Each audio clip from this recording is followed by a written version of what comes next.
ముఖ్యమంత్రి వర్యులు వైఎస్ జగన్మోహన్ రెడ్డి కాపులకు పెద్దపీట వేశారని వైఎస్ఆర్సీపీ విశాఖ ఎంపీ అభ్యర్థి బొత్స ఝాన్సీ లక్ష్మి అన్నారు. బుధవారం కాపు సేనా సంఘం ఆధ్వర్యంలో ఉత్తర నియోజకవర్గం పరిధిలోని ఒక ఫంక్షన్ హాల్లో జరిగినటువంటి కాపుల ఆత్మీయ సమావేశానికి బొత్స ఝాన్సీ లక్ష్మితో మరియు విశాఖ ఉత్తర నియోజకవర్గం ఎమ్మెల్యే అభ్యర్థి కేకే రాజు ముఖ్య అతిథిగా హాజరయ్యారు. ఈ సందర్భంగా బొత్స ఝాన్సీ లక్ష్మి మాట్లాడుతూ కాపు సంక్షేమానికి ముఖ్యమంత్రి వైఎస్ జగన్మోహన్ రెడ్డి కట్టుబడి ఉన్నారని, కాపులకు సముచిత స్థానం కల్పించిన ఘనత ముఖ్యమంత్రి వైఎస్ జగన్మోహన్ రెడ్డికే చెందుతుందన్నారు. ముఖ్యమంత్రి వైఎస్ జగన్మోహన్ రెడ్డి కాపు నేస్తం ద్వారా ఆర్థికంగా వెనుకబడిన కాపులకు అండగా నిలిచారన్నారు. ప్రస్తుత పరిస్థితుల్లోని సేవ చేసే వారిని గుర్తించాల్సిన అవసరం ఎంతైనా ఉందన్నారు.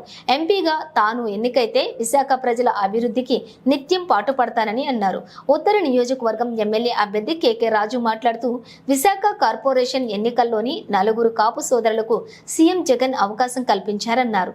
పెద్దల ఆశీస్సులతోటి సీఎం వైఎస్ జగన్మోహన్ రెడ్డి సహకారంతో నియోజకవర్గాన్ని అభివృద్ధి పదంలో నడిపించానని అన్నారు. మీరు కూడా మా కమ్యూనిటీని ఈరోజు మనందరికీ కూడా తెలుసు ఏ విధంగా అభివృద్ధి చేసుకున్నాం అనేది. ఈరోజు ఇన్నార్ పిట్ మాల్ లాంటి ఇన్వెస్ట్మెంట్స్ తీసుకొచ్చాం ఉత్తర నియోజకవర్గంలో. ఎందుకంటే రాత్రి కూడా ఏదో ఒకటి రెండు మనం కమ్యూనిటీ మీటింగ్స్లో పాల్గొన్నప్పుడు ఒకటే చెప్పాం, చాలా మంది ఆకర్స్ లేకపోతే స్వీట్ స్టాలు, ఈ టిఫిన్ సెంటర్స్ ఇవన్నీ కూడా బిజినెస్లు అన్నీ కూడా పెరుగుతాయి మనకి. ఎందువల్లంటే జగన్మోహన్ రెడ్డి గారి ఆశీస్సులతో ఎవరు కూడా కలలో కూడా ఊహించలేని విధంగా ఈరోజు 1450 కోట్ల రూపాయలు పెట్టుబడులు తీసుకొచ్చాం. ఇనార్ పిట్ మాల్ కానీ, రైహేజా ఐటీ టవర్ కానీ, కన్వెన్షన్ సెంటర్ కానీ, ఈ పక్కనే మన ఆపోజిట్ కనపడతా ఉంది ఏఎంసీ మాల్. ఏఎంసీ మాల్లో 2000 మందికి ఉపాధి వస్తుంది. 6 స్క్రీన్స్, దానిపైన ఒక్కొక్క ఫ్లోర్ 64,500 SFT. ఇందులో 2000 మందికి ఉపాధి వస్తుంది. ఇప్పుడు అదేవిధంగా అక్కడ రహేజా దాంట్లో 9 స్క్రీన్స్, సౌత్ ఇండియాలోనే ది బిగ్గెస్ట్ షాపింగ్ మాల్. ఇప్పటి వరకు కూడా బెంగళూరు కానీ, చెన్నై కానీ, హైదరాబాద్ కానీ, అదేవిధంగా కోల్కతాలో కూడా అంత మాల్ లేదు. అలాంటి బిగ్గెస్ట్ మాల్ ఈరోజు మన నియోజకవర్గంలో తీసుకొచ్చాం. దాని పక్కన ఒక ఐటీ టవర్ వస్తుంది. అదేవిధంగా ఈరోజు కూడా మన రాష్ట్రంలో ఏదైనా పెట్టుబడుల సదస్సు అలాంటి సెమినార్స్ కానీ, ట్రేడ్ ఫేర్స్ కానీ జరగాలంటే సరైన ప్లాట్ఫామ్ లేదు. కానీ ఈరోజు అక్కడ కన్వెన్షన్ సెంటర్స్ కూడా, మెగా కన్వెన్షన్ సెంటర్స్ కూడా వస్తున్నాయి. బిజినెస్ కాన్ఫరెన్స్లకి, కాన్వకేషన్స్ చేసుకోవడానికి కూడా. దానివల్ల ప్రత్యక్షంగా పరోక్షంగా 15,000 మందికి ఉపాధి కలుగుతుంది. దాన్ని కూడా 75% స్థానికులకు ఇవ్వాలి. అంటే మన నియోజకవర్గాలు ఊహించిన విధంగా పెట్టుబడులు కూడా అన్నీ కూడా తీసుకురావడం జరిగింది. కాబట్టి మన ప్రాంత ఆత్మాభిమానాన్ని, ఆత్మగౌరవాన్ని కూడా కాపాడుకునేది. ఎందుకంటే ఈరోజు జగన్మోహన్ రెడ్డి గారు కూడా ఈ ప్రాంత అభివృద్ధికి కట్టుబడి ఉన్నారు. ఈరోజు భోగాపురం ఎయిర్పోర్ట్ కావచ్చు, మూలపాడు పోర్టు కావచ్చు, అదానీ డేటా సెంటర్, ఎందుకంటే మనందరికీ కూడా ఉపాధి వస్తుంది. పక్క జిల్లాలకో పక్క రాష్ట్రాలకు వెళ్లాల్సిన అవసరం లేకుండా మనందరికీ కూడా పెద్ద ఎత్తున ఉపాధి దొరుకుతుంది. మీరందరూ కూడా ఈరోజు చాలా సంతోషం. ఇంత సంఘటితంగా అందరూ కూడా ఐక్యంగా వచ్చి ఈరోజు మాకు బ్లెస్సింగ్ ఇవ్వడానికి నేను మీకు మాటిస్తున్నాను. కేకే రాజు అంటే మావాడు అనుకునేలాగా, మా కుటుంబ సభ్యుడానికి, మా తమ్ముడు, మా బిడ్డ, మా అన్న అనుకునేలాగా నేను వ్యవహరిస్తానని, నాకున్న ప్రతి అవకాశాన్ని, ప్రతి అధికారాన్ని కూడా మీ శ్రేయస్సు కోసం నేను ఎలాంటి పక్షపాతం లేకుండా నిజాయితీగా, నిబద్ధతతో మీకు అందుబాటులో ఉండి సేవ చేస్తానని, ఎవరికి ఎలాంటి సమస్య వచ్చినా నా సమస్యగా భావించి ఆ సమస్యను పరిష్కరిస్తానని మీ అందరికీ కూడా మాటిస్తూ సంతోషం. మీ అందరూ వాళ్ళందరినీ చూస్తే కుటుంబంలో కన్నవారింటికి వచ్చినట్టుగా ఉంది నాకు.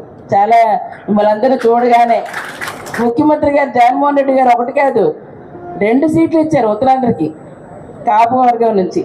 అంటే ఈరోజు జగన్మోహన్ రెడ్డి గారు కూడా కాపులకి పెద్దపీట వేసి ఈరోజు మాకు అవకాశాన్ని ఇచ్చారు. కాబట్టి ఈరోజు మీ ముందుకు మళ్ళా రావడానికి అవకాశం కలిగిందని చెప్పేసి ఈ సందర్భంగా ఒకసారి వారికి కూడా ధన్యవాదాలు తెలియజేసుకుంటూ, గుర్తు చేసుకుంటూ, ఏదైనా ఐకమత్యమే మహాబలం.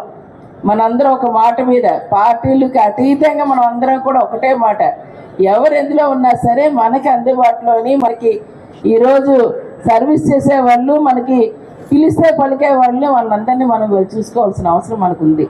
మనకు అలాగా ఆ విధంగా ఉండేటప్పుడు ఎవరైనా అవనియండి, దాన్ని ఖచ్చితంగా మనం వాళ్ళని ఈరోజు మనం గెలిపించుకోవటం వల్ల తప్పనిసరిగా వారి వల్ల సమాజానికి, మనకి అన్ని సేవలు చేయడానికి అవకాశం కలిగి ఉండడానికి ఒక వేదిక. ఇలాంటప్పుడు మనం ఎలా ఉండాలి, ప్రతి ఒక్కరు కూడా ఒక ఆలోచన చేయాలి. ఓటు హక్కు అనేది చాలా విలువైంది, దాన్ని వినియోగించుకోవాలి. సరైన సమయంలో సరైన నాయకత్వానికి అవకాశం ఇవ్వాలి. కేకే రాజు గారితో నేను ఇక్కడ ఈ నార్త్లోని ప్రచార భాగంలో పాలు పంచుకుంటూ వెళ్తే చిన్నవాడు సైతం, పెద్దవాళ్ళు సైతం చిన్నవాళ్ళు చిన్నవాడిగా, పెద్దవాళ్ళు పెద్దవాడిగా, ఎక్కడికి వెళ్ళినా ఏది వెళ్ళినా వాళ్ళు ఇంకా ఒకటే ఆనందం చూడగానే. ఏదైతే ఈరోజు ప్రత్యేకించి మరి కాపునేస్తం అనేది ముందు మహిళలకు కూడా ఇవాళ స్థాపించి వారికి అవకాశం, అంటే ఆర్థికంగా వెనుకబడి ఉన్న వాళ్ళని కూడా ఇవాళ లిఫ్ట్ చేయాలి. మారుతున్న కాలానికి ఇంకా ఇవాళ రాజకీయంగా కూడా ఉన్నతిని ఇవ్వడానికి, దాని ద్వారా సమాజాన్ని సేవ చేయడానికి ఇటువంటి అవకాశం కల్పించినప్పుడు అందరం కూడా మరి కలిసికట్టుగా అటువంటి నాయకులకి మనం అండగా ఉండాల్సిన అవసరం ఉందని మిమ్మల్ని అందరినీ మనస్ఫూర్తిగా రిక్వెస్ట్ చేస్తున్నాను. ఈరోజు మన ప్రాంతానికి పరిపాలనా రాజధానిగా తీసుకొచ్చి విశాఖపట్నాన్ని మహానగరంగా తీర్చిదిద్ది ఈరోజు ఏషియాలోనే మరి రెండవ అతిపెద్ద మరి గ్రోత్గా ఉండే విశాఖపట్నం అని చెప్పేసి తీసుకెళ్లేందుకు ఈరోజు కంకణం కట్టుకొని చేస్తున్న కార్యక్రమానికి మనందరం కూడా స్వచ్ఛందంగా ఆయనకి ఈరోజు ఓటు ఇచ్చి మనం అందరం కూడా గెలిపించాల్సిన బాధ్యత మనం ఉంది కాబట్టి